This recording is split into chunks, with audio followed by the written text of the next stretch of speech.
meetups. Yeah, it started. Please go ahead. Right. No, what I was saying is, we know that normally when we do all this, it will be in the morning time, and we expect like it was going on well, but this is the very first time we have started in the evening, and I'm very glad that so many of you have taken your time and joined this. So welcome you all again. Um, so one of the main reason when we were thinking about this tech community is it. In fact, I don't know who it was when we just started this session a few minutes back. Someone was asking, do you all work in the same company? How do you know each other? In fact, me and Saranan, we have never seen before we came together for such meetups. This technology initiative and the willingness to learn and share, that is something which has brought us together. And I believe like that is one common thread which brings all of us together as well. So I'm glad we are here now. Unfortunately, this what do you call uh, technical difficulties has stopped me from sharing my screen. In fact, I have opened several AWS screen as well, so that as we navigate through the deck, I wanted to show you some, in certain cases, some of the demo. As I speak, I'm also trying in parallel to see whether I can go ahead and give the set right the permission so that I can still share. I will keep my energy on that. Okay. Do you have any desk? No. Okay. Any desk means then somebody could, me or Sarunan could connect to your any desk. Then it will be as simple as same as this. Right. See, I believe the problem is in the system preferences. I have to give some setting to share the screen, which probably in the beginning when I was loading the app, I just said deny, and that is the reason it is not allowing me. I don't know how do I go ahead and turn it back. Okay, fine. Yeah. Okay, it's fine. Go ahead. In case you find it difficult to explain, then we could use the any desk. Any desk is just an exe, so it's nothing, not much difficult. We can set it up maybe in a minute. Sure, definitely. I'll try that in parallel as well. Yeah, sure. So coming back to the topic of today, AWS reinvent, a quick recap. So when we were thinking about we should do this, in fact, at that point in time, we never knew that across the globe in several major cities, whether it is or countries, whether it is Tel Aviv in Israel or in Singapore, and within India also in Delhi and other locations, people have started talking about it, and they have already, some of the sessions are over where they are sharing what they have got retrieved from this particular reinvent. And we actually, when we were planning, we never were aware of it, but the real intent behind doing this is we we definitely see that this is one very major event which happens every year annually, uh, wherein a lot of new innovations have been rolled out in a very big bang way. It's not that AWS doesn't roll out new features or incremental innovation for the rest of the year. They do it. But this is one event where you expect a tsunami of changes, which has just happened within a span of 3 weeks. And those changes actually impacts us, people like you and me, in a couple of ways. So if the audience is more like who have prior experience or even an exposure in AWS, this changes makes them to rethink on the way they devise the solution. And when I say that, definitely when I walk through some of the use cases, I will relate it to it, saying that earlier you would have thought in a way, now with this change coming in picture, the entire way of thinking would have been changed, right?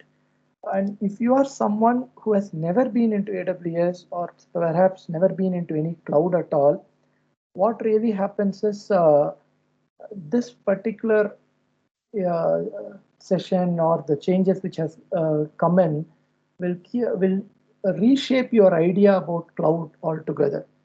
You will no longer just think that, okay, cloud is only for some storage or probably for configuring some machine.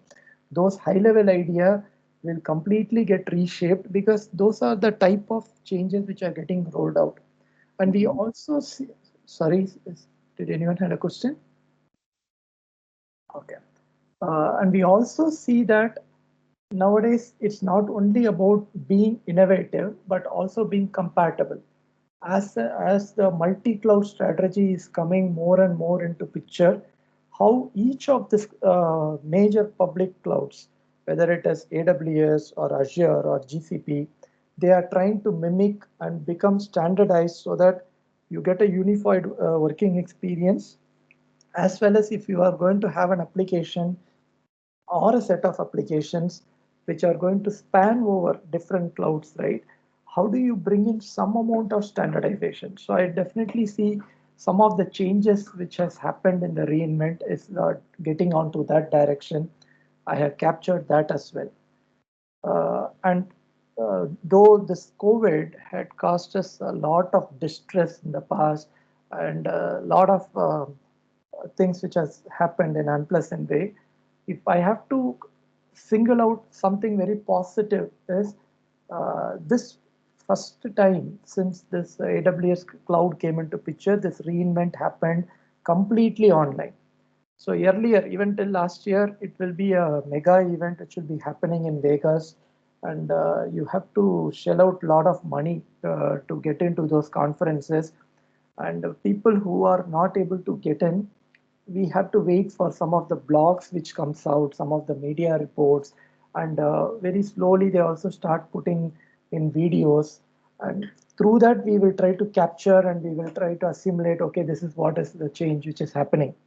But now it is the real democratization of the knowledge, wherein we just need to stay a little bit late in the night and you can virtually join the session, which was a great thing. I certainly hope even in the post-COVID world, AWS will keep that option open and it will allow everyone to witness and to hear firsthand from those people who are really driving these changes. So that is something about this. And I also want to give a word of caution. This reinvent happened over a period of 3 weeks and 500 plus sessions.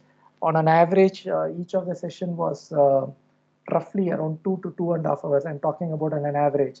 So in the next 60 or 90 minutes, I cannot definitely bring in all those changes. And that is not the intent to.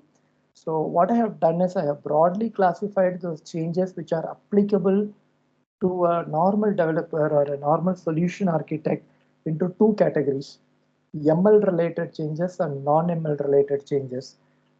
In today's meetup, I just want to focus purely on the non-ML related changes, because here we talk about storage, we talk about compute, we talk about a simple mobile app, a simple LAN or a VPC modeling and those type of things. ML, definitely they are trying to catch up with Google, and they have brought in a series of changes compared to 2 years back, but that itself will take a separate session. So we are not going to get into the ML related changes. We are going to just see the non-ML uh, major changes which are directly applicable to people like you and me, who are in some part of the technical spectrum when using the cloud, will be definitely influenced, and probably our decisions will be shaped up by these changes. So that is the context, and that is how this whole PPT has shaped up. Though I hate to have the PPT, I didn't put a lot of text in it. The logic behind it is we will talk, we will interact. Please feel free to voice out your views, and then we will see how each of the changes is going to impact. So that is how I have kept it bare minimum, more of a guiding slide rather than it is completely reading it through it. Saranan, can you navigate to the next screen? Sure, thanks. You are in presentation mode, right? Yes, Shammy. Okay, thank you. Thanks. No, see, I'm looking at the screen, right? So I'm just asking you. So the very first change, which what they have done is they have brought in a change called wherein you are allowed to replicate a bucket into multiple destinations at the same time. So this is something, if I have to just say that, okay, this is what they have done, probably it may not sound appealing, but let me take a step back and the screen which you are seeing, right? If you just see when this question was asked, I took it from the Stack Flow. Uh, 4 years, 10 months back, this question was being asked and the question was not answered for so many years. And once this reinvent has happened, someone immediately went there and he said, hey, you know what? Now you have a solution and this is what it is. So I thought it is very pertinent. So why don't I bring it out? And this type of problems were already there. So I'll give you an example of what this particular user was going through. And this is one tip of the iceberg. So assume that you are a publishing company. You have lot of data which is coming into your S3 bucket. Now you have your audiences or probably your different so you are operating in different countries, and all of them, they want to also see those particular posts which you are putting in into your bucket. Now the question is, earlier before this change came in, you could go ahead and replicate your bucket into one destination. So say probably you have your bucket in Bombay, and someone you can replicate the content to London, but you have your customers in Sydney, you have in Beijing, you have in Los Angeles. Then the way they normally did it, whenever a new object was getting added, you will write an application wherein it will trigger Lambda, which will identify that, okay, something new has come into the bucket, and it will start taking that object and populating in different buckets, so that all the other users in different destination, they could also view the content. And obviously now it looks like there is some amount of application overhead which you need to incur, because now you need to write an application, maintain an application, and obviously you need to pay for that. Now you have a Lambda coming in, it needs to replicate it, and that means that when you replicate, you need to ensure the security settings, IAM settings, all the 9 yards of your application development comes into picture. So this question was always asked, saying that can't AWS allow to do a replication across multiple buckets? Last year, the year before, they always had this cross-region replication, which was restricted to one destination. Last year, they suddenly came up with an idea of same region replication. So if you have a bucket in London, I'm just giving an example, within London, you can replicate it. Now let me take a pause. Um, Anyone in this group, can you even think why these guys even came up with this weird concept of same region replication? Why they wanted to give you an option? Cross region replication, I understand. It will also help you in your disaster recovery. So if this region has to go down, your data is still preserved. And in case of business cases where you have your customers in across geographies, your cross region replication really helps. But 2019 reinvent, they came up with the same region replication, and that was a hit as well. But before I explain to you why, can anyone take a guess what could have been the reason?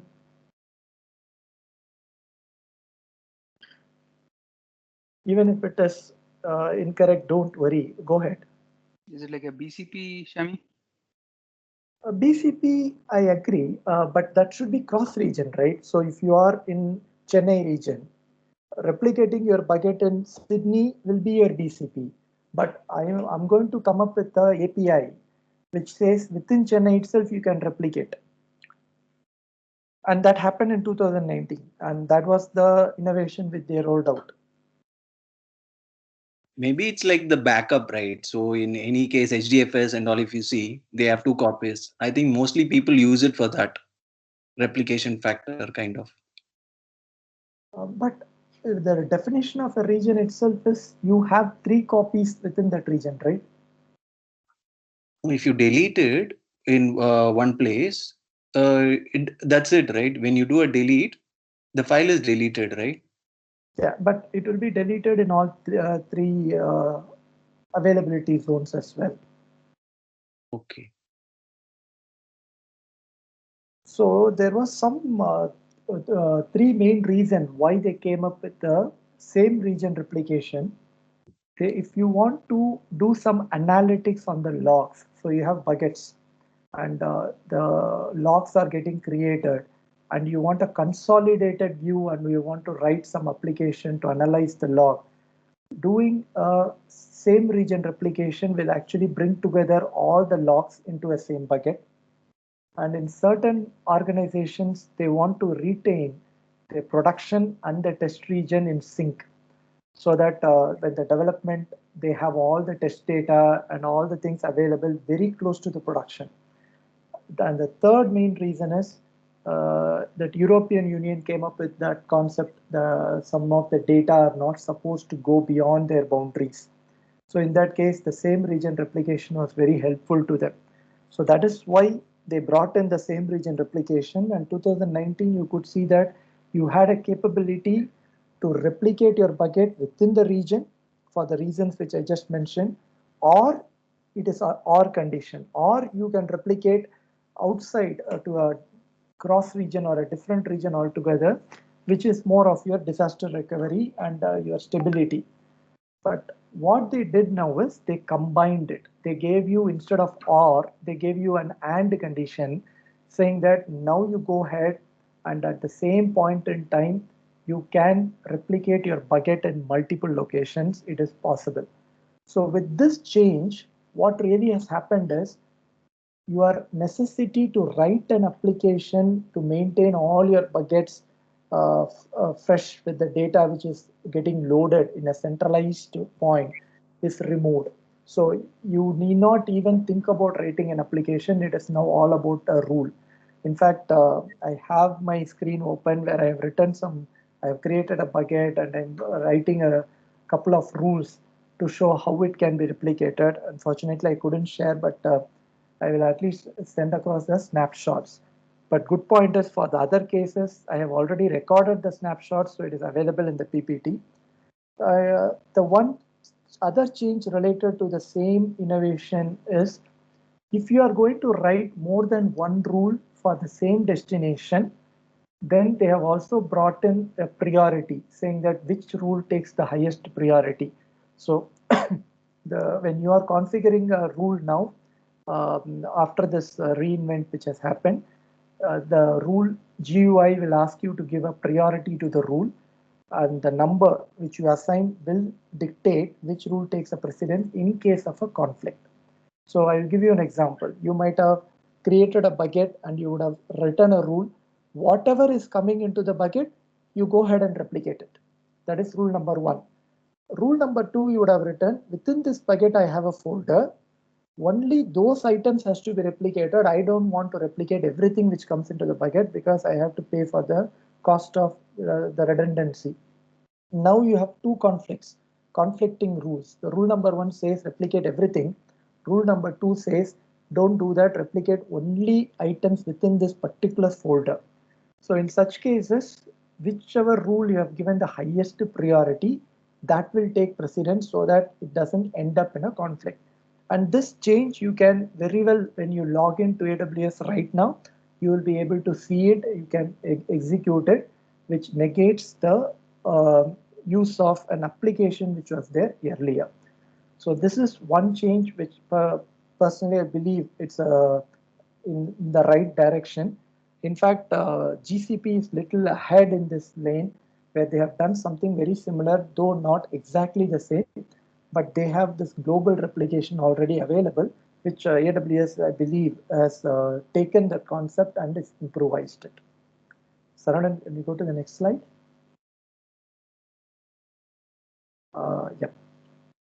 The second slide change again related to S3, which has saved us a lot of effort and has given us a lot of comfort on the data integrity pieces.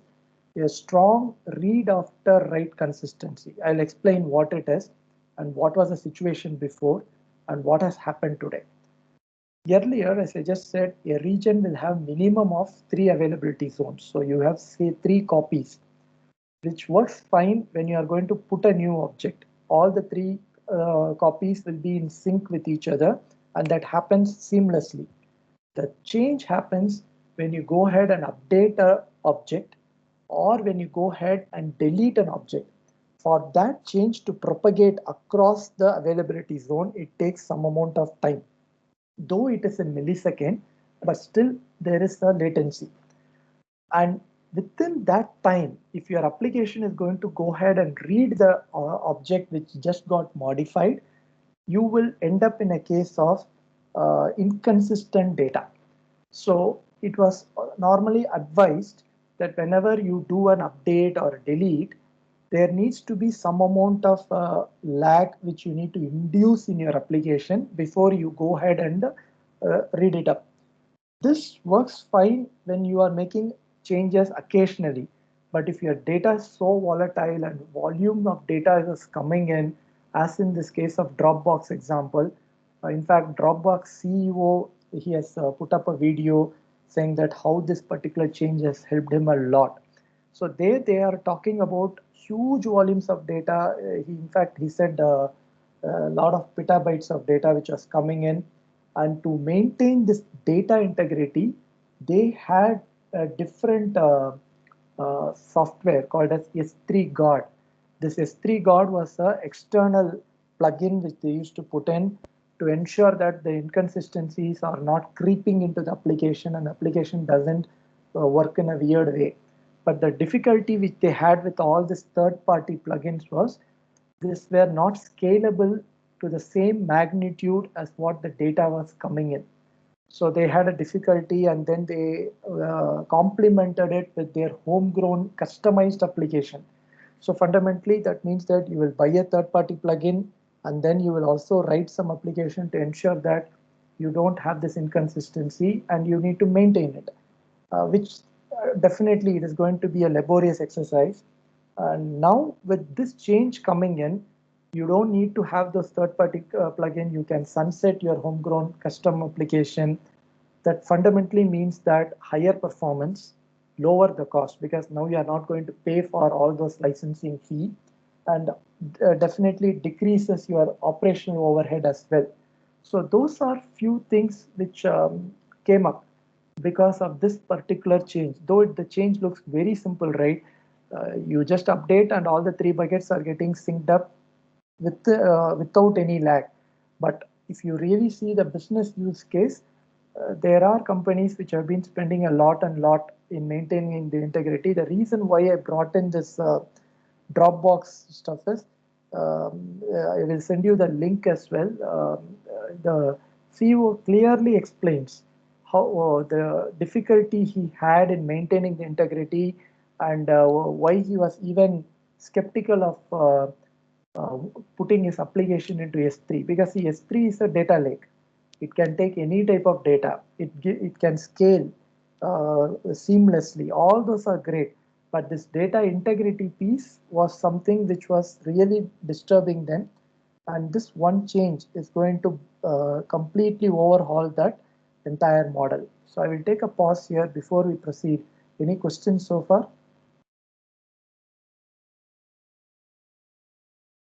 I take that as a no. Saranan, you can move to the next slide. Yeah, the third one, this is again, if you ask me, I felt it's a real good innovation. What they have done is again on the storage space. So far, the logic always had been like, if you want a high performance, you should go for a SSD, and the higher the capacity of the SSD, the number of input output per second, or what is abbreviated as IOPS, that will also go up. So if you provision a higher and higher SSD, the number of IOPS also was going up. That means that the performance was going up.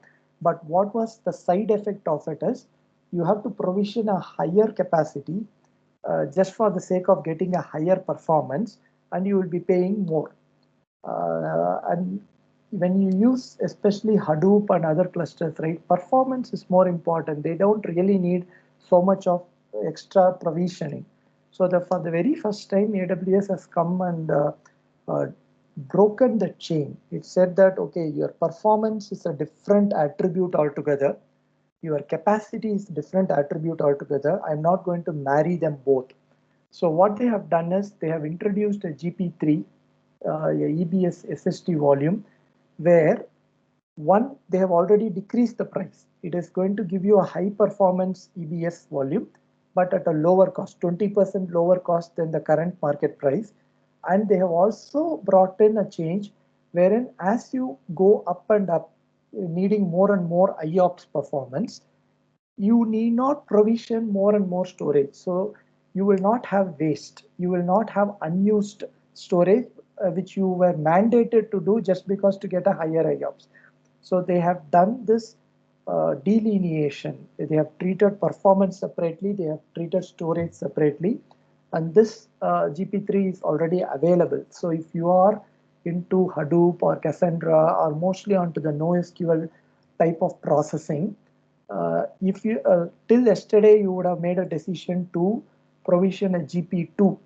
Now GP3 is a new option which has come into picture, which will reduce your cost in two ways. One is already the cost of GP3 is 20% less than GP2, and number two, you will not be requiring so much of space. So even in that way, like I will say in a recursive way, you are going to save the cost.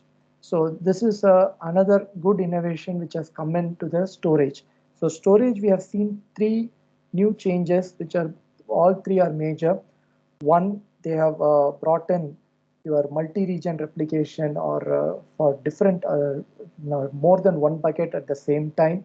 Then they have brought in a strong read after write consistency. Now they have brought in a new SSD. They have introduced a new SSD EBS volume, which will help you to improve your performance and reduce your cost. At least the forecast is 20% less. Saranan, can we move to the next one? This global accelerator, I know that many of you who are in this session, they have taken the course on AWS course with me last year. 3-4 months, we took rapidly 6 batches.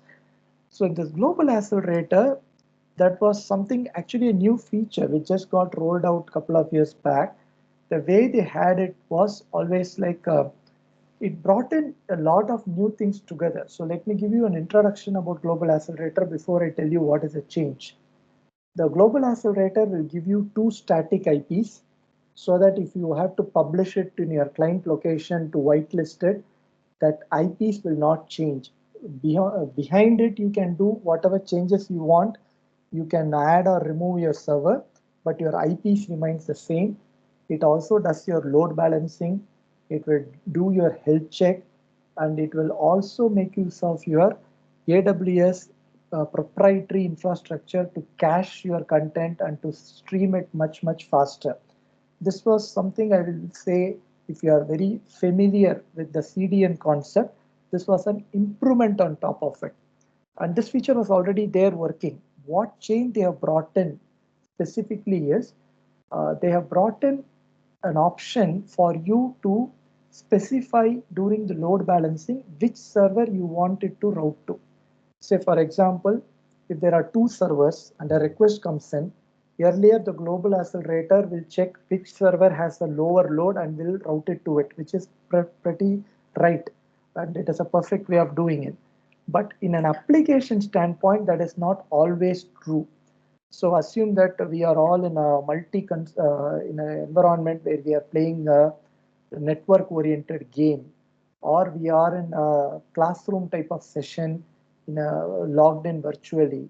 In that case, it makes sense that we are all directed to the same server so that the actions can be much quicker. But in this pure play load balancing concept, that will not happen. That will it will just check the health of both the servers. If both the servers are healthy, whichever has a load less, it will start routing it there. But I want all my load pertinent to this session to be routed to a particular EC2, irrespective of how much ever load it has. Earlier, you never had an option. So people they were compelled to come out of global accelerator, and they were choosing some routing algorithms to do it. There are routing algorithms where you can definitely do that. But when you do that, all the advantages which I just said, you getting two static IPs, you making use of your Amazon proprietary infrastructure to expedite and to stream your content much faster, your load balancer stuff, all those things, they don't come in a single bundle. It has to be derived separately. So in this particular reinvent, they already brought in this concept wherein you can specify, hey, for this particular session, all these inputs, all the things, please route it here. So for people who are into edtech and gaming, this is a real blessing. In fact, the screen which you see in the snapshot which you see on your screen is something like I logged in and I took it from my own account. So it is not, so in fact on the top right hand corner you can see my name, because this is not taken from any of the Google pictures, but basically I tried doing this, and this is already available in Azure. So if you are someone from Azure background, they call this as a sticky session. So fundamentally, where you can stick a certain type of inputs to a particular server. So I will say it's a sort of they took that idea and improvised it on this global accelerator. So fundamentally, now you get an option to dictate which way your traffic should go, irrespective of the load on the server. Saranan, we can move to the next slide. Shami, actually, this sort of feature is already available in the application load balancer, right? So you can set the sticky sessions, right? Yes, but when you do an application load balancer, you will not get the two static IPs as well as your CDN network, right? CDN network, you will, okay, maybe you will have to enable it separately. Earlier Yes, also, those you will have to do it separately. Okay, now you say it is coming inbuilt. Inbuilt, because when you use global accelerator, all those things come along with it. Okay, got it. Yeah, the public IPs also, we have to set ourselves. Static IPs, we have to request for the EC2s. With all those things, we do manually. And now you say with the global accelerator, they are all bundled together. Yeah, so on the last point, let me clarify. When you configure your EC2, you will get a public IP. But global accelerator itself will give you two public IPs, which will not change. So tomorrow, if I want to replace an application server with a different EC2, I need not go to the client and say that, hey, yesterday I gave you two IPs, right? Can you remove that and replace this with the new IPs? So you need not keep telling them to whitelist continuously. So assume that you are a vendor and you are having a business with a client and they have opened up a proxy only to your server. In this case, that IP will remain the same. With that IP, whatever EC2s you are mapping behind the screens, you can keep changing it. So if you are upgrading your application or you're bringing in a new logic altogether, that EC2 IP will change. Even if you stop your EC2 and restart it, your IP will change. But this global accelerator IP will be the static one. Okay. Yeah, just but we have like elastic IP, right? To use static IP, so that can't be used that elastic IP. Yeah, see, again, as I said, all these individual features, you can do it, but this comes as a bundle. So when I say your load balancer, definitely your health check with it, and your IPs and your CDN network, all these are bundled together under global accelerator. Don't we have all this individually available? Yeah, elastic IP you have application load balancer, network load balancer, and your classic load balancer. Can to use a CDN, you can use, but CDN doesn't give you your IP. It will give you only a DSN name, right? And all those things have been negated as one common feature through this particular app. And global accelerator as such is not something which was rolled out in 2020. It came in a little before that. But the sticky session in global accelerator is a new feature which just came in December. I was just talking about 3-4 weeks back. Okay, thanks. Okay, sure. Can we proceed? Yeah. This, if you really ask me, it's the reason why I have put reality check is there are 3 reality checks which I have put in. All this, if you are coming from a different cloud, whether it is a GCP or whether it is your Azure, you would have already seen it. And this thing, this features were not available. Now they have understood that. If you remember in the beginning of the session, I said AWS wants to be as standard as other clouds. If you are seeing some feature which is heavily used in a different cloud and which is missing here, they wanted to bring it here. And this Cloud Shell is not new. Azure and GCP has it by default. AWS has it, but it was doing it as a standalone CLI tool. In fact, I remember in all the 6 batches which I took, I normally used to spend some time. I will send my participants a Word document saying that how to install CLI in Windows, how to install CLI in Mac, and they will do it as a standalone application, and we will connect it with the cloud from your desktop and do that.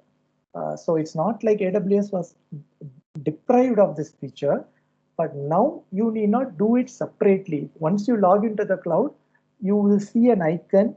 When you click on it, you have already logged in and you can write your command line utilities. And it comes with a 1 GB of space so that if you need to save some of your bash file or anything within your home directory, you can definitely do it. It is a persistent storage only within the home. Other than that, everything is ephemeral. So fundamentally, when you come out of the session, it will log out. It will get erased. So this feature shouldn't be a surprise for people who come from a non-AWS background, but someone who is coming first into the cloud. This feature is nothing but it's a new feature wherein if you are someone who wants to write commands and who feel comfortable about it, you need not do it as a separate application apart from your cloud. Your cloud login itself will give you that browser, and wherein you can execute your commands. All the IAM, everything is it is the same rules applicable as what you can see in your browser. And as I said, it comes with your 1 GB stuff. And using this console doesn't charge you anything, but whatever resources you are impacting through it will be charged. So if you are going to create an S3 bucket, you will be charged for that S3 bucket. But for just using this console to create an S3 bucket will not be charged. It is free of cost. They have classified this feature under developer productivity tools, and which I fairly agree. And this is a good change, and that means that now we need not have that separate CLI and all those stuff. I believe that will become obsolete. You can very well log in to do it. And if you are more onto the infrastructure admin side, or if you are someone who is very, very comfortable doing in a much faster way than the GUI way, this is your option. Can we move to the next slide, Ronan? Question regarding, hello? Sure, go ahead. Yeah, go ahead. Yeah, in GCP Cloud Console, we have predefined packages already installed. Let's say example, G-Cloud CLI, JDK, and NPM. All the packages installed in Cloud Console, G-Cloud Cloud Shell. Okay, but what about and GCP Cloud Shell? 5 GB storage is free. But what about the AWS Cloud Shell? All the packages, predefined packages installed, common packages installed in AWS Cloud Shell? Good question. In fact, as the time of this rollout, they have just supported a Python and Node.js runtime, Okay. and it is a Linux shell. But they have given a commitment that as we progress into this year, you will see more and more runtime coming in. But today, if you log in and do, you will have Python and Node.js runtime alone. You don't have a lot of things, and it is not 5 GB here. It is just 1 GB. But I definitely believe, since they are doing a catch-up game on this particular feature, right, pretty soon they will cover it up. And their documentation clearly says they have even listed out more than 5 or 7 environments saying that that is work in progress, beta version will soon be rolled out across the globe. But today it is not there. Yeah, and another one is in GCP Cloud Shell. We have to view my storing the code. I have to edit the code and all. Is the option UI option for editing my code in GCP Cloud Shell. There is anything in AWS Cloud Shell? I didn't see anything similar to it. But again, I can check on it. But as long as I went through the documentation and I tried myself, I didn't see something very similar to that. Okay. Again, as I said, right, 3 weeks new feature. Probably in 6 months down the line, if you have to do a recap, by that time it would have really improved. Okay. Yeah. Okay. Thank you, Swami. Kafka is a trigger to Lambda. This is again a reality check 2.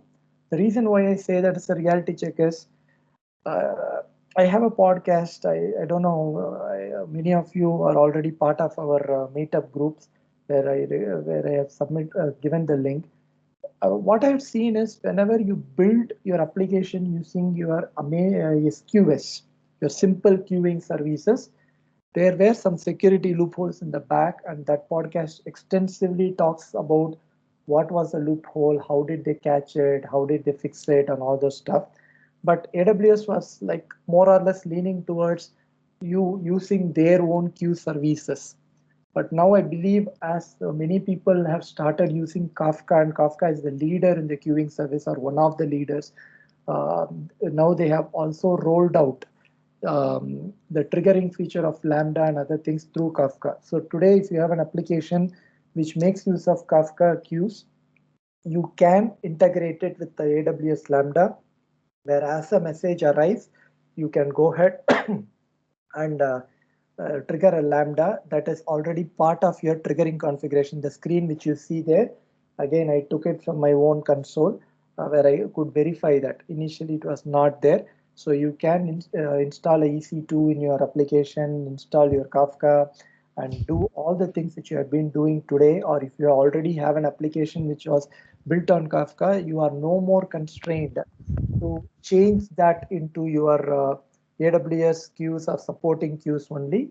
You can very much port it into the cloud and do that. Why I called it as a reality check is predominantly wherever I have seen enterprises or even entrepreneurs who are building out the application, they talk about Kafka. SQS is so. I'm not declining it, but Kafka had been predominantly used. Now those people will not have to undergo a decision-making effort saying that should I not get into AWS because of this reason, or should I go ahead and make a change? Those type of handshake discussions are no longer required. Can we move on to the next slide? This is a real good feature, but before I even say this feature to you, this is not yet completely rolled out. It is in beta version, but they have assured saying that eventually you will get to see it in this year. And first let me explain this. See, when Netflix started using AWS, they came up with this concept of stress testing, or what you normally call as monkey testing, where arbitrarily, similar to a monkey which keeps jumping without any particular structure, they will unplug some of the servers, they will unplug some of the services, and just ensure how does that impact your end user experience. And they were building a resilient system wherein anything happens to the infrastructure, the impact will be very, very minimal to the end user. And technically that is called as chaos engineering. Chaos engineering slowly was becoming more and more popular. In fact, I remember 6 months back, I wrote a blog on that, talking about how this QA will get redefined along with your infrastructure team in ensuring that you do some level of chaos engineering in your application. Because as you move to the cloud, that is becoming very, very important. Now the AWS has understood the importance of it. So what they have done is they have come up with a service called as fault injection simulator, which basically is nothing but will go ahead and do the similar stress testing and what do you call that, monkey testing on your application, and will give you the report about it, saying that, hey, this is where it is, this is how you can do it. And in fact, I was going through a video on their beta version where they are even giving you a template saying that, okay, what type of stress test you want me to do. But definitely you don't want to do it in production. So in a test environment, what are your critical servers, what are your normal servers? So it takes in the load as in a form of a template, does this, does a quick level of check and gives you a clear-cut report, and also gives you a remediation mechanism saying that, hey, you can think about this option in order to make your system more and more resilient. Unfortunately, if today you log into AWS and search for it, you will not get it, because this is, though they have officially declared it in the reinvent and they have put in beta version videos where they completely walk you through on that. It is expected to be released in the first quarter, the end of the first quarter in North Virginia region, and going forward it will be available in multiple regions as well. It's going to be an excellent feature, and that is going to make QA more and more relevant than in the past, in including such new scenarios. It was not already available, it was optional, but now I believe we will head in a direction where, similar to what you do, your system testing, integration testing, and all those things, right? This will become your kiosk engineering will become a part of your QA strategy. That is my take on it. Hopefully it will happen. Any questions on this? Okay, we'll move to the next slide. Cost anomaly detection. This is already there. This particular screen which I took is again from my own console.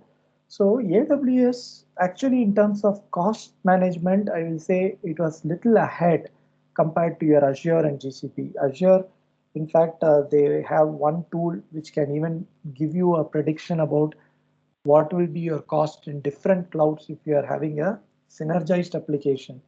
I believe it is Cloudin. That is the tool which they acquired. AWS was little better. It already allowed you to set an alarm saying that if a cost exceeds the threshold, you will get a notification.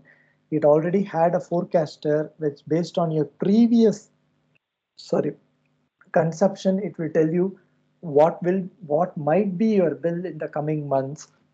So in terms of cost, I believe they were doing a decent job. Now they have brought in a AI ML service also to it. So what does it really mean is, if you are someone who already know S3, right? S3, you would see that in order to reduce your cost, you have different tiers. And if you don't know which tier to select, because there are too many choices in front of you, last year they rolled out something called as intelligent tiering, wherein you just put your data in a bucket and enable that intelligent tiering by checking your data storage pattern and data access pattern. It itself will migrate it at the end of 30 days to the right most appropriate tier, which will help you to save the cost.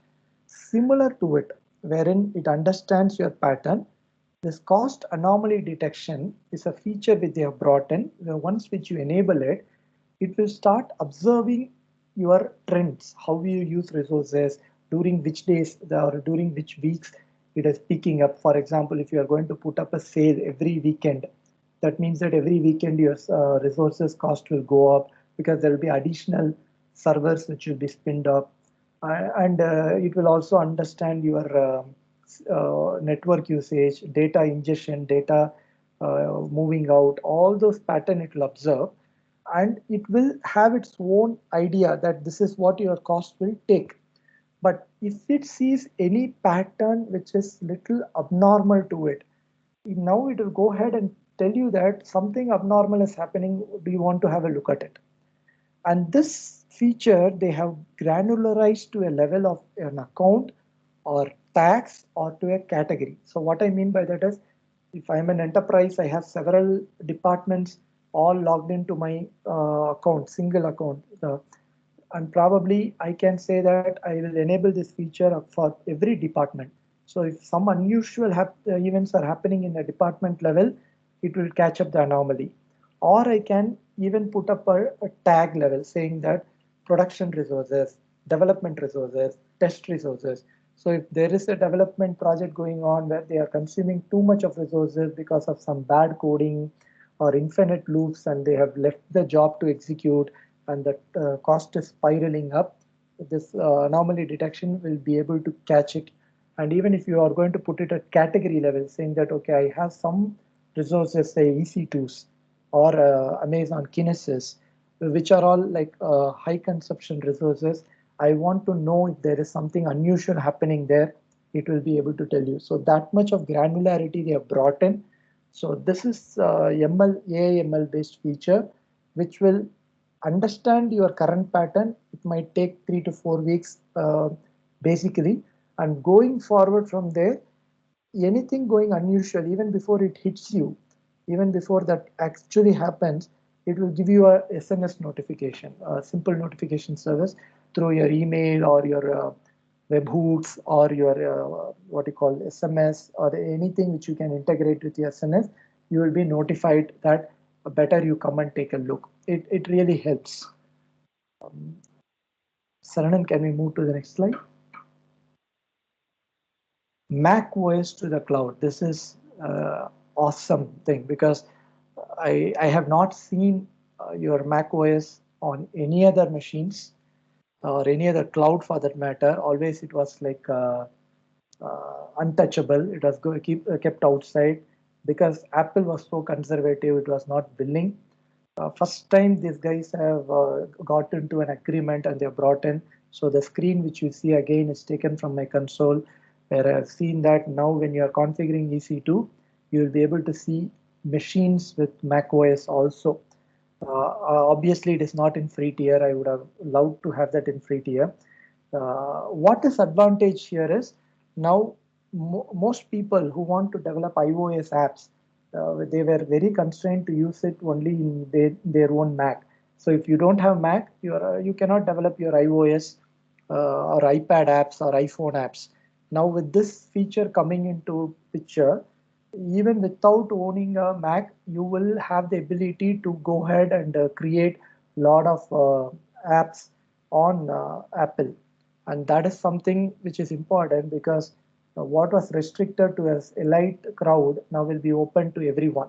And this is also going to open up in a lot of hybrid fashion, because when I was reading through how this MOU is going to help, they have a much better or a depth understanding on utilizing it in the visualization and other things, wherein Mac is supposed to be performing much better in terms of music industry or in terms of your graphs and all that visuals. So I believe this is just the beginning. What we are seeing, it is going to, this collaboration is going to expand. But as of now, for app developers, they need not spend lakhs to buy your Mac machine. They can very well log into AWS and start spinning up a machine, develop an app, and do whatever is necessary. So it's a great thing. I definitely believe it. We will see that happening in other clouds as well. If Apple has got into an agreement with AWS, I don't see why not with Azure and GCP as well. But as I said, this is just the beginning. Can we move on, Saranan? Yeah, this is something which was taken from GCP. So what is this? Let me explain. So if you are someone who are using Kubernetes, who have an application developed on Kubernetes, the way it works is, I'll just give you an introduction, then I'll explain this feature. You will allocate 1 or 2 machines, which technically you call as nodes. And within that node, they will go ahead and divide it into pod, and your application image will be running on pods.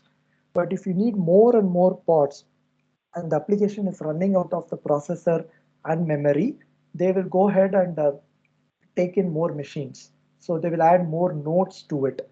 So initially I start with 3 machines, but as I scale up, I may need more. Probably I have a one-time sale, or I have a one-time reservation.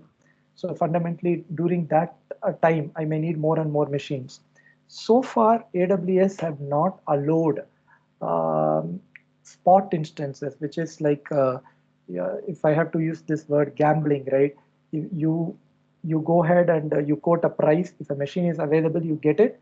If that price is not something which AWS can grant you a machine at that time, they will not give you. And similarly, when the demand goes up, they can even take it up. So basically, that machine is not completely allocated to you. It's like more like demand supply basis.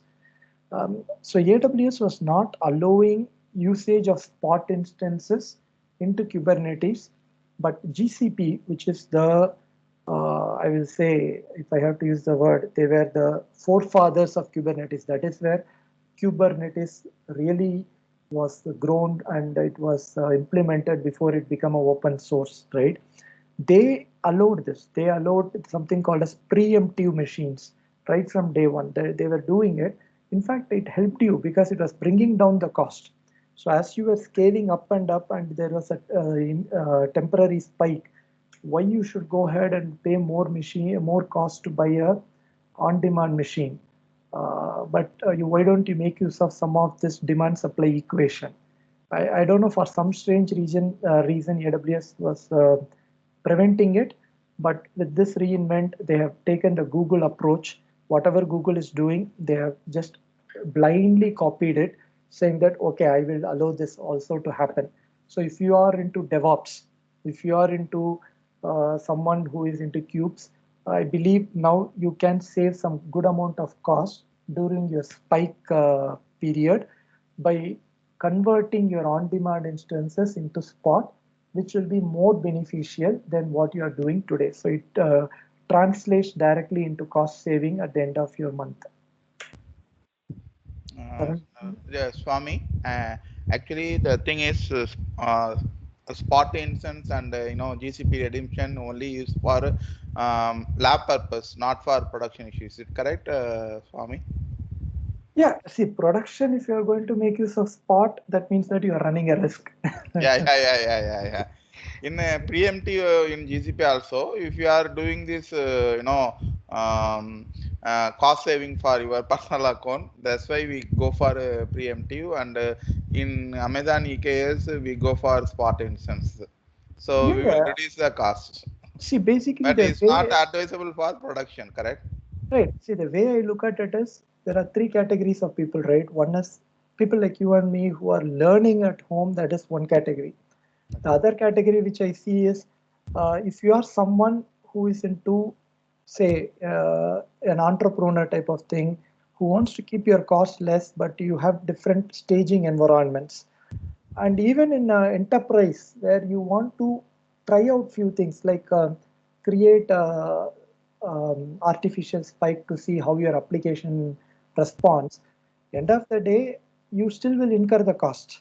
Now, with these decisions, those costs can go down and your experimentation mode will go high. You now will not, because every project will come with a price tag, right? Yeah. You will be said that, okay, this is your budget. You do whatever you want within this.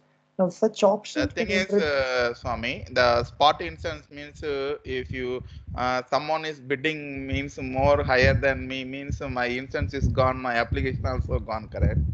No, true. See, that is the reason I said I will not recommend it to production. Yeah. But now with this options, various stages of testing, or even if you are trying something new, wherein loss of one or two instances, your logic doesn't really get affected. There will be an asynchronous transfer. You can try it out. It depends on your application side. They give you an option more. They have widened your imagination. Okay. I have some inputs. Could I also tell? Yeah, please go ahead. Yeah. Actually, the previous question, right? So about using the Spot instances, we have been using Spot instances in production also. So the way is like the reliability of the service is lost, as you all know, right? No. The thing is, Muthu, the Spot instance only used for batching purpose. Let's say example, my batch is only for 1 hour per day. I use 1 hour means that time I will go for Spot instance, not for my permanent application, correct? Production application, I am not using the Spot instance. When will you use the Spot instance means every day I have to one time I need to run the batch my production. In this scenario, I go for Spot instance. I used to for 1 hour. After that, I don't want to the instance. Actually, it depends on the use case. Say, for example, we are having an EMR cluster. So EMR cluster, as you know, the task nodes, right? The task nodes can be on the spot instances. So when we are using the EMR for the exploratory data analytics, Yes. so therein, as you know, we have a minimum service guarantee. So Yes. we keep half of them to be on the on demand. So Yes. half of them, or maybe the 75% of them on the spot, so that Yes. the service itself is not lost. And but as such, maybe it is slower. Yes. That's all. So So based on this situation, we will use for spot instance. yeah. So it depends on the use case. Yes. Yes. Yes. I perfectly agree. And the use case which you just said, Muthu, is a classic one. That is, in most of my experiences, I have seen that is where they make use of spot instances, because even if the spot instance is lost, right, that workload can be reassigned and can be redone, and you are not losing all of it, because as you said, in your case, you have 50% in on-demand, which is a guaranteed success. Yes, right. Right. Taranam, can we move to the next slide?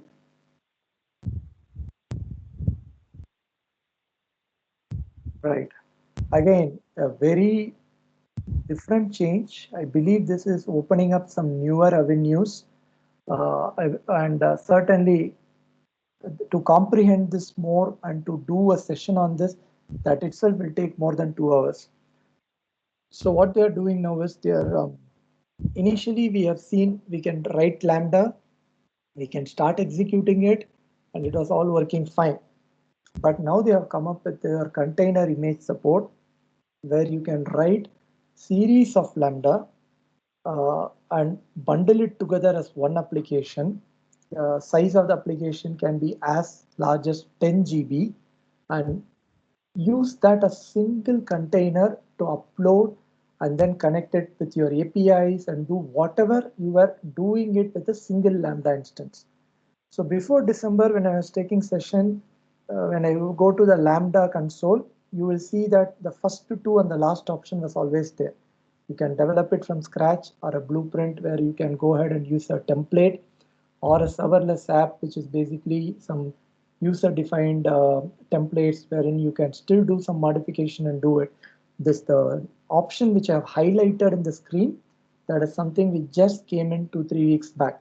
So now you can write a microservices based application, or in specific AWS term, your AWS Lambda applications, and upload it as a container and do it. As I said, this the gravity of this decision, how it will play out, is yet to be determined. But I can definitely tell you that this is going to be a different path altogether, because already serverless is a very powerful concept, and now you are having container, which is another equally powerful concept. You are now marrying it both and saying that let's do it. So I'm pretty interested on the possibility of the application world opening up to this. Yet to explore more, but a space which we need to watch out for is, so someone, if you are someone who is looking out to stay relevant in the market by learning new things. Normally I've seen people going to the AI ML world, but of late we have come to know that not very many times you get to develop a model all on your own. There are so many other restrictions around it, but containers and serverless is a very promising career avenue, and this path is going to even expand it much further. So having said that, I want to definitely do a separate session on this, wherein we write an application, then we go ahead and compress it as an image, register it in a, and take that as a container and do a lot of things. But we will reserve it for some other day. But to the point which I want to leave here is, watch out this space, it's going to be big. Saran, can we move to the next slide? Swami, I have one quick question, Swami. Yeah. Go In ahead. AWS, we have the ECS container. In ECS container, we use the EC2 instance as well as a Fargate, correct? The Correct. Fargate is a No, serverless. Serverless. Yeah, Correct. we don't have the any EC2 instance. So in cloud function, Lambda function, using this container image, also the serverless.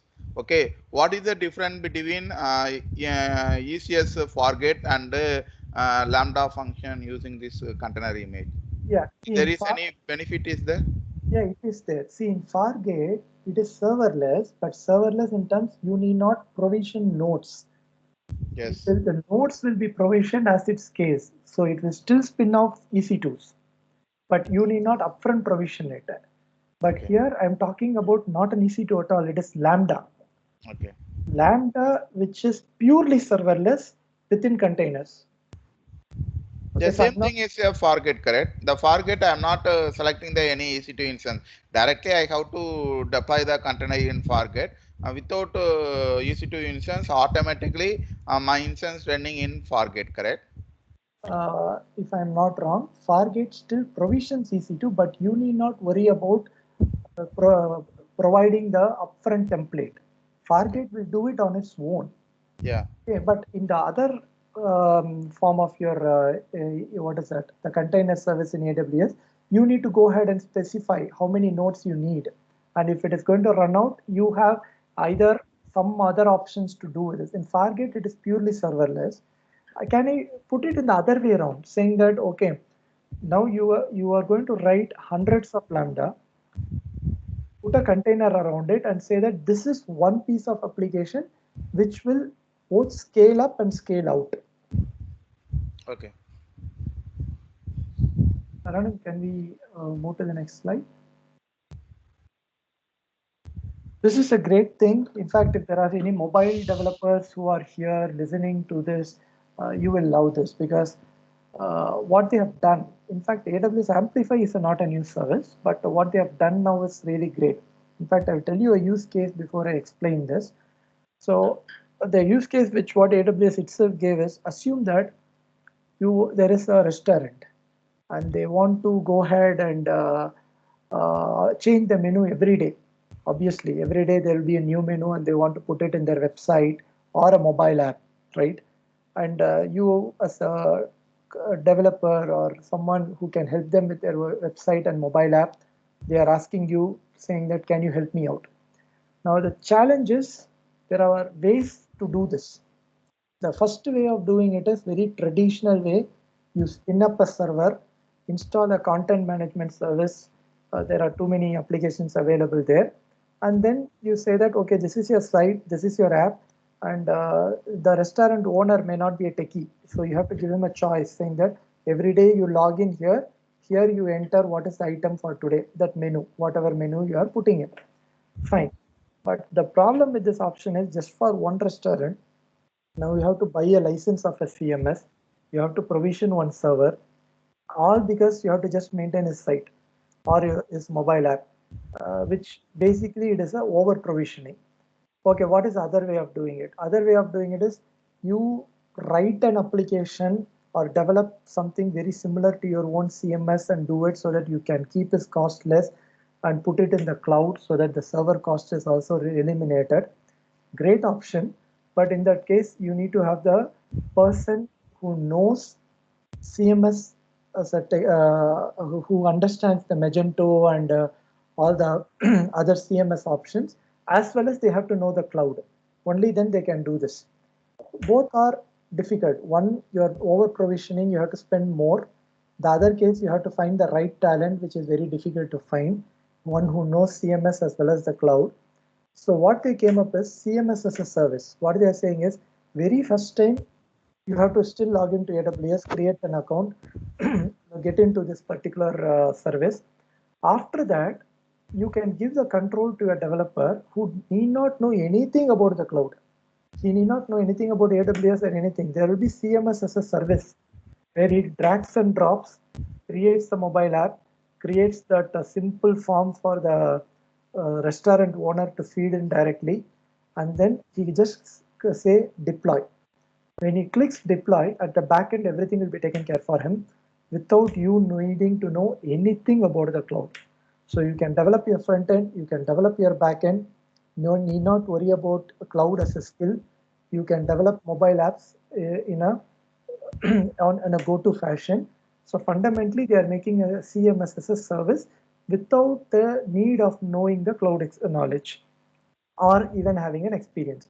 The only catch is the very first time, if say assume that I want to utilize your service in developing an app, I have to log into AWS, I have to invoke this app, sorry, I have to invoke this service, and then there will be a URL generator where I can say give complete access or give developer access and give it to you. From there, you will do as if it is a CMS which is installed on your laptop. You will get it done. Then I can stage it. In fact, there is a beautiful or an extensive document which they have published on the same use case which I just said, wherein they have walked us through page by page, saying that select this, select this, select this, and do it. Fundamentally, this is an initiative where they are trying to attract more and more mobile developers who are now more into Azure, into AWS, and giving them that facility, saying that don't worry about infrastructure, don't worry about anything else, I will handle it for you, but you can keep doing it here. A great thing which has just come in the December. Can we move to the next slide, Saravana? VPC reachability analyzer. If you ask me, it is a blind copy paste from Azure Connection Monitor, but good that they have done it. So what they have done here is you have a lot of VPCs which you create, and then you want one VPC to talk to the other one, or you want within a VPC to reach out to certain endpoints. But for some reason that is not happening. The troubleshooting effort is going to be immense and incredible. So what they have done is they have come up with a GUI option wherein you specify from point A to point B, I want to go. Can this be possible? It will do a dummy check and will say, yes, it is possible. If it is not, it will give you the reason saying that, hey, you know what, this particular VPC has this particular security groups, and this particular subnet has this type of routing rules, and your VPC is in a very in opposite way, so you cannot even talk to each other. So basically, it will make your troubleshooting much easier, and it will give you more clarity on how do you make your peering, VPC peering or your LAN peering much more easier. As I said, this is more extensively available than what I mentioned here in Azure. Azure has very clear-cut guidelines about if a packet is not going in, what type of troubles are there, which port is not allowing, which protocol is not allowing, which security rule is preventing.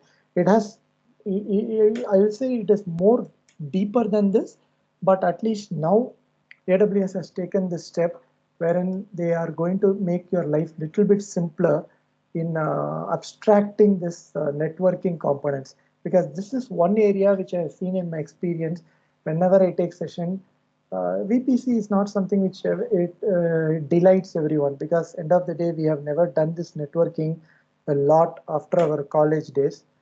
So fundamentally, people struggle here. So maybe enabling more and more GUI oriented or console oriented stuff, it will make our life easier. But this is more for your infra team folks. But if you are into small businesses or you are learning something, I believe this is going to help you to troubleshoot much easier. Can we move on to the next slide? AWS System Manager, very good service. In fact, what it means is fleet manager. In fact, if you have multiple machines which you have configured, Linux machine, Windows machine, and now even Mac OS, now you want to see the health of the machines. You want to go ahead and see a unified dashboard, how they are performing. You can easily do it. You have to, if it is a Windows machine, you will RDP. If it is a Linux-based machine, you will do a SSH and do things. You will get some of the logs. You'll go to the console individually and see the performance metrics like CPU, memory usage, all the stuff. What they have done is they have integrated everything into one single console where you don't need to do RDP, where you don't need to do SSH. You list down all your machines. You will be able to see individually as well as an aggregate how they are performing, and you will be able to take action based on any abnormalities which you see. So fundamentally, it is more like one big dashboard, a dashboard to observe all your machine in one single console. Again, more towards the infra folks, but they are abstracting the level of work which we have to do individually. In my opinion, this is more of a productivity enabler. So if you have more and more fleets of servers which you have configured, this is going to help you to make decisions much quicker, because it will show you on an aggregate, it will show you at a granular level also. This feature is already enabled. If you want, you can log in even today and you can see that. Last slide, I believe, Saran, the next one. This one particularly I liked it because normally when you talk in any organization or in your team, it has been always imperative which we say that, hey, we should bring in all the best practices, we should have lessons learned. We keep talking about it, but how do we really institutionalize the process? Most of the time we fail. There might be some good practices which will be there available, but either it will be with in the person's head, or he has to really bring it out and say, during this type of stuff, I have experienced a problem. Why don't you be aware of it? If that person is not there in the meeting, or if he's a very introvert who is not willing to express in an open forum, that lesson is gone. So in that way, even though this is not something on coding or anything, what AWS has done is they long back they came up with a architectured framework. I believe my spelling is wrong here, wherein they said these are my best practices. This is what you need to follow, because what we are working with different customers, we have learned it over a period of time. And what they have done in this reinvent is they have made it actionable through something called a SaaS lens. So if you are an entrepreneur, or if you are someone who is building a software, and you might have an idea about the software, you might be building it, which is perfectly fine, but you may not know what are the roadblocks you might be hitting in the future, or what are the vulnerabilities you need to be aware of. So what these guys have done is to drive that critical thinking in us. They have come up with a concept called SaaS lens, which is software as a service lens, wherein they will ask you a series of questions, and you can answer whether you have taken care of it, or you don't know, or you need to get back. And based on your responses, they will form a scorecard, and then they will give you a score, and they will also guide you saying that this area, if you have not done this, or you have done it in the other way around, this is my best practice. This is how you can do it better. Or if you ignore this particular point, this is where you will land up. So fundamentally, all those learnings, they have made it in a form of a tracker. And by you using the tracker and answering the tracker, it takes you through a journey. It's not just like you answer the tracker and you're done, you get a score, but it takes you and categorizes the risk. By not doing this, or by doing this in a different way, this is what we have seen in the past. Various SaaS providers have got into trouble, and this is how you can mitigate the risk. So fundamentally, it gets integrated as part of your software development. So now this best practices are no longer just in someone's head, or in some email notes which is floating around, but that framework has become more and more adoptable, and more objective based, so that it will be helpful to you. So even though this is not purely translated as anything else, but I believe this, the way they have thought and they have put in effort, really deserves a lot of appreciation. So that is the reason I have highlighted this as one of the important innovation which they have rolled in the reinvent. So these are the 15 items on the non-ML related things we have gotten. ML related, definitely they have done a lot. They have brought in test triangler. They have even identified the anomalies in the test data. As I said, if we start talking about it, that is going to be a different session. And the one thing which I definitely wanted to show, in fact, even before beginning the session, I had all my jobs run on the AWS to show you the debugger stuff. But I believe it needs to wait. We can do it some other day. Even we are just, what, 15, 20 minutes less than the time allotted, and I don't think we can complete it there. So I will open the uh, floor for questions. If you have any questions on any of these 15 items, or if you want to share something which I have not listed and you consider it as very pertinent, feel free. Go ahead and please share. It is more of a giving and taking, right? Learning and growing through sharing. The floor is open. Feel free to share your thoughts.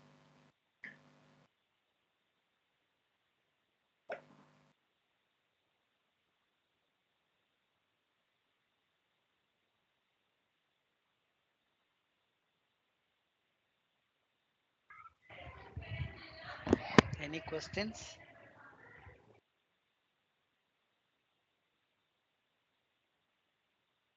We do have a meetup group wherein we keep exchanging notes. If you are interested, you can approach me or Saravanan, who is the host of this particular session.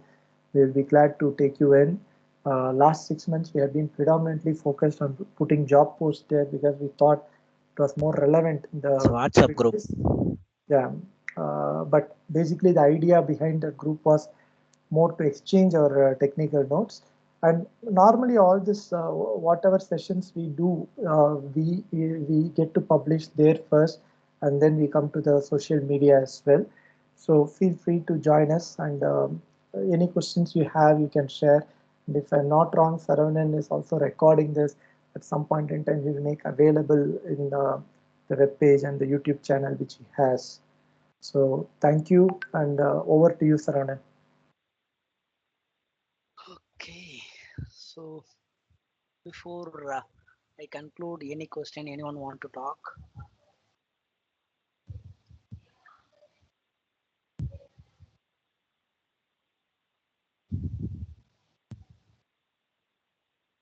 Hi, Shammy. This is Hari.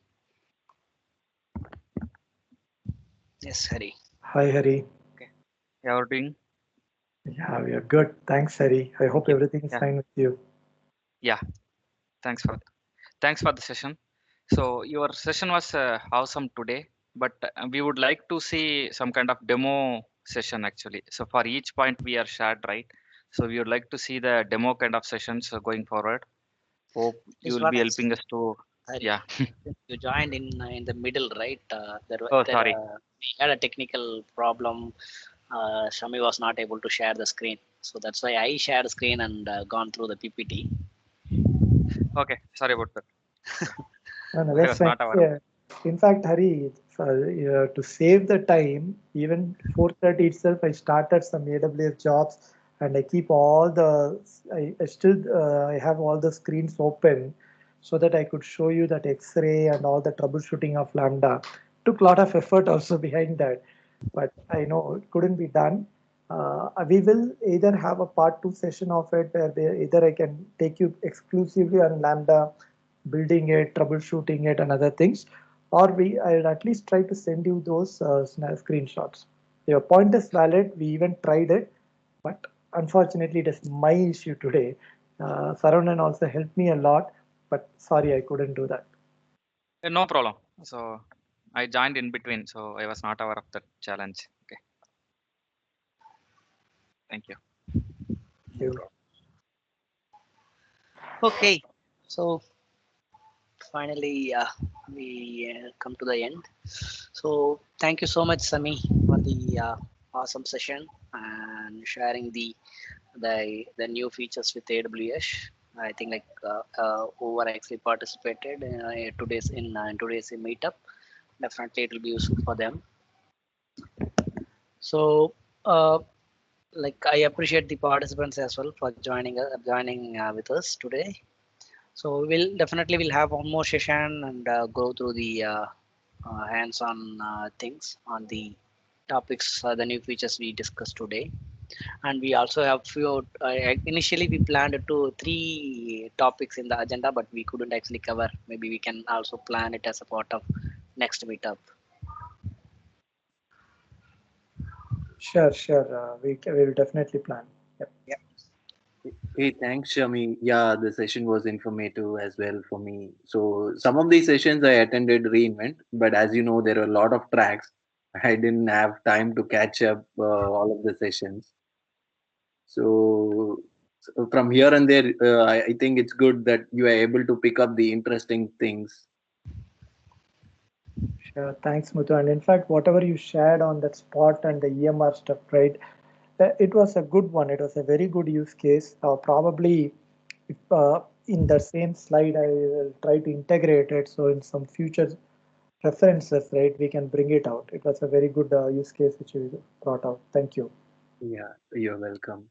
How are these topics decided for what do you say, a session or something? So is there any voting? People do it and you do all those Muthu, things? Muthu, I'll reach out to you separately. Okay, sure. Okay. So fundamentally, that means we can expect a session from Muthu. Yeah, sure. Why not?